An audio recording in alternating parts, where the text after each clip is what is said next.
Eu nunca superei sua morte. Eu só continuei. O tempo não apagou a dor, ele só me ensinou a conviver com o vazio que você deixou. Aprendi a sorrir mesmo com o coração em pedaços. A seguir mesmo quando cada passo parecia pesado demais. Continuar não significa esquecer.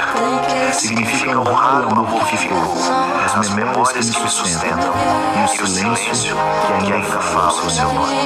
Tem dias em que a saudade grita tão alto que parece me arrancar o ar, mas eu respiro fundo e sigo, porque aprendi que a vida não para, mesmo quando a gente queria que parasse som para poder te alcançar outra vez. Eu nunca te superei, eu só aprendi a seguir com o coração quebrado e a transformar a dor da tua ausência em amor que nunca morre.